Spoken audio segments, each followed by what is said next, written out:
Let's talk about your digital identity. It's a huge deal, but here's the big question. Do you really own it? I'm guessing you've clicked one of these. It's the perfect example of how our online world works today. That easy, one-click login? It's all thanks to something called an identity provider. Basically, you can think of Google or Facebook as your own personal online bouncer. They vouch for you. But all that convenience comes with some pretty serious hidden dangers. So let's break them down. First off, these huge databases are basically a giant tempting target for hackers, a real honeypot. And get this, you don't actually own that identity. You're just renting it from the provider. Plus, they're tracking everywhere you go online, building a profile on you, usually for ads. And the kicker?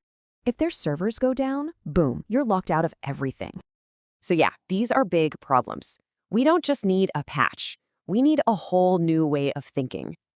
It really boils down to this. Are you renting your identity, or do you actually own it?